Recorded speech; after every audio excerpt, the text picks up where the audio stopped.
labot sa paghihimo sa simbahan aron nga makalma ang katawhan ng Archbishop aron nga labot ang nahitabo. Una sa tanan, mayong adlaw sa tanan ng mga viewers nato.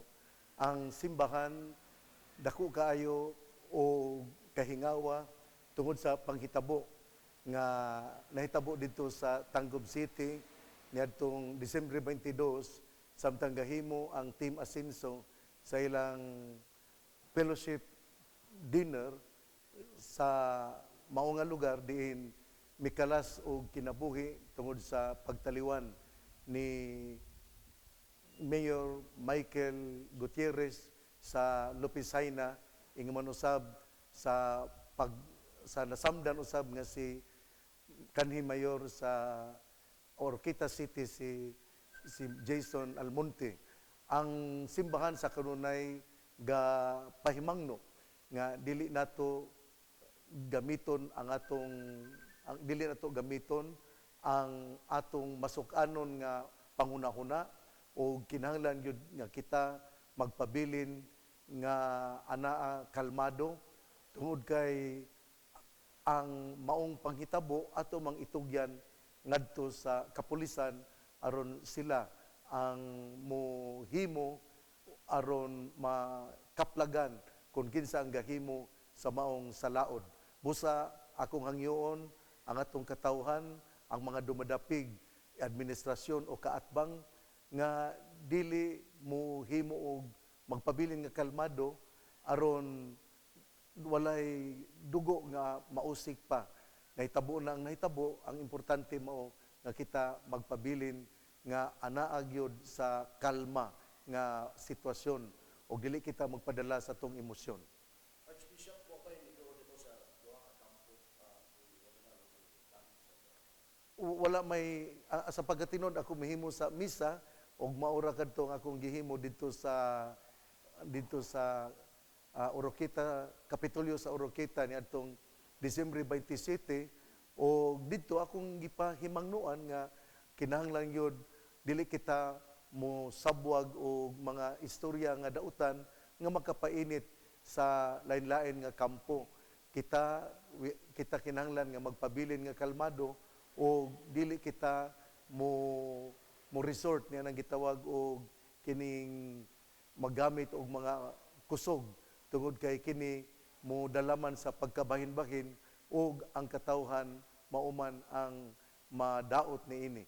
Busa magpabilin gyud ta sa kalmado niya. Ikaduha pod nagkaistoryahan na gyud mi gihapon dili lang pudugay atong sapit sa 27 gihapon sa alas 11 di si Deputy Speaker Henry Ispaminal nagtawag pud namo nagistoryahan na pud mi og iyang gisulti ang iyang mga pagbati. Busa sa buntag sa alas 8:30 didto ako sa Kapitolyo, nagmisa ako, gaistoryahan na kami ni Gobernador Philip Tan uban usab sa iyang asawa si Mayor Jennifer Witan. Unya sa mga alas 11:30 nagkaistoryahan na usab kami ni Congressman Henry Iswaminal. Ako naminaw lamang og wala ako'y gisulti tungod kay importante mao nga sila makapahungaw sa ilang gusto nga isulti. Archbishop, kapsa ng tao si Michael, manawagan ka sa payuhan, kapsa ng tao, watakuan ka sa may hagi-usap sa katawhan mula sa lupisan na panagan sila. Tinuod una sa tanan si the late Mayor Michael Gutierrez, usa sa akong suod nga amigo nga mayor. Tungod kay siya mo entertain man gyud. Dili siya sama sa uban nga mga elected officials nga murag mutago mahadlok nga makigistorya nato. Unya siya matinabangon bisag ginagmay pero mutabang gyud dayon na si Mayor Michael Gutierrez. Usa sa iyang kinaiya nga ako nakigsuod yun niya. Gani siya nakatabang man po din sa Macalibre Alto nga parokya sa Santo Rosario Parish. Din ang kura paroko mo si Father Danny Rodinas. Usbon ko kanang sa gihapon akong awhagon ang mga dumadapig ni kanhi mayor, ang mitaliwan nga mayor nga si Mayor Michael Gutierrez nga ang mga dumadapig dili gyud ta magpadala sa atong emosyon unya atong itugyan ngadto sa kapulisan tungod kay ang atong sangunan aron mo resolba o mohimo sa mga pakisusi nga opisyal mao man gyud ang mga kapulisan. Muna nga dili maayo nga atong kumkumon ang balaod tungod kay kini mudala nato ngadto sa kadautan. Wala kay plano Archbishop bisita.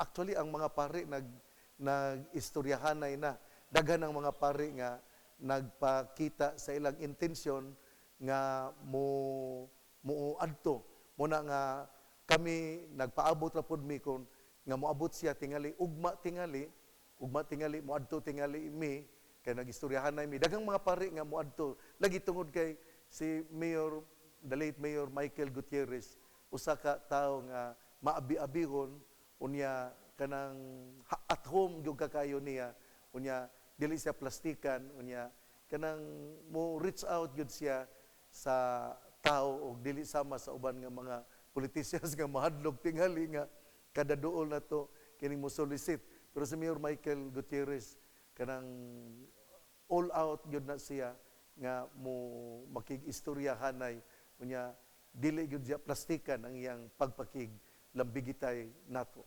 Munang ang mga pari ako posible gyud ugma moadto ako sa mga tingali mga alas 9 sa buntag pero magistorya pa kami sa ubang mga pari kay gusto man pud sila nga mo adto kami.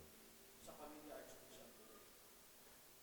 Sa pamilya una sa tanan akong ihatod ang akong pahasubo unya ngadto sa iyang kapika sa kinabuhi ako mingon condolence unya ang tanan gimputan sa Ginoo tingali niabot na nahunong na natapos na ang iyang misyon kay kining kun wala pa mo lakaw pod si Mayor Michael padulong adto sa usa ka mayor tingali wala tingali wata kay balog unsay mahitabo pero makita na to sa video nga kanang nitindog siya og kining tingali mao na to ang katapusan busa ngadto sa pamilya banay akong pahasubo o di wala gyud gusto nato nga mawala ang atong hinigugma pero gimbutan sa Ginoo o kini atong dawaton.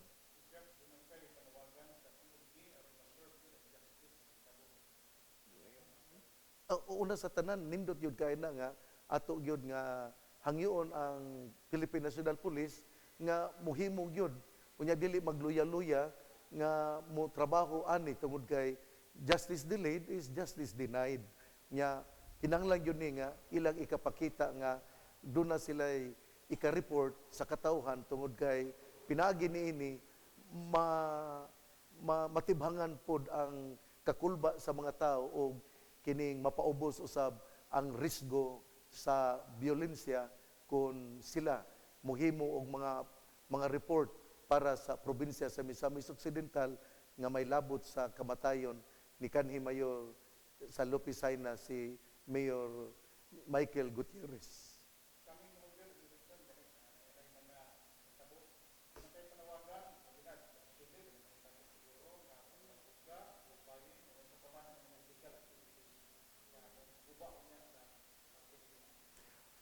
Ako yung gipanawagan nga kanang ang eleksyon man aron paghalad sa serbisyo muna nga dili maayo nga kining atong gamiton ang ato nga mga armas ug uban pa aron lang muilog sa kining at sa gahom muna nga ako gyapon panawagan sa mga kandidato nga mohimo sa high level nga pamaagi sa pagkampanya o dili sila mogamit og armas aron lang makapwesto sa kagamhanan. O ingon mo sa mga kapulisan, kami musalig yun ta sa mga pulis, pero ato yung masaligan sila kung sila po dunay ikapakita nga trabaho. Archbishop, kinatibukan ng nalata sa dulo atong pagsukat sa bagong tuig. Kinatibukan mensahe mo, Archbishop, nakapagana sa Pasko sa bago. Una sa tanan, ang unang adlaw sa bag-ong tuig atong gihalad sa ni Mama Mary isip inahan sa ninahan ni Hesus, o ikaduha atong giampo ang unang adlaw sa tuig, ang January 1, gihimo usab kini nga panawagan usab kini sa Santo Papa nga gitawag og World Day Prayer for Peace. Sa to pa di ay nahimo kini nga una nga panawagan niadtong 1968 ni Pope Paul VI, o kini gipadayon sa tanan nga mga Santo Papa tungod kay nindot man kaayo nga kita magampo alang sa kalinaw. Muna nga tukma pud kaayo tungod kay atong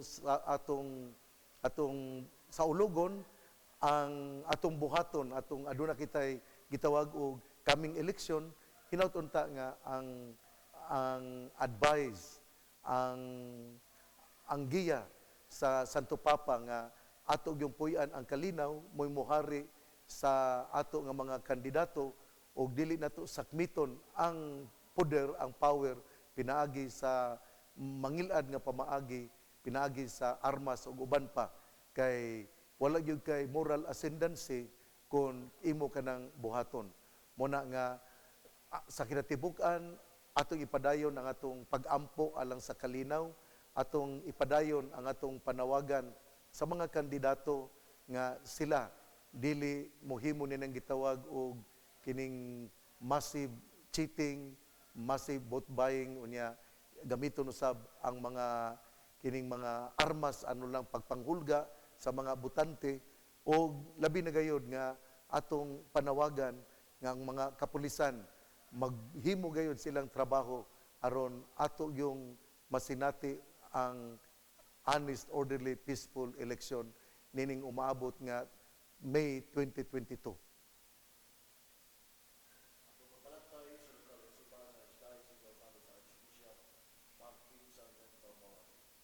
Salamat. Okay, kuha na lang ninyo.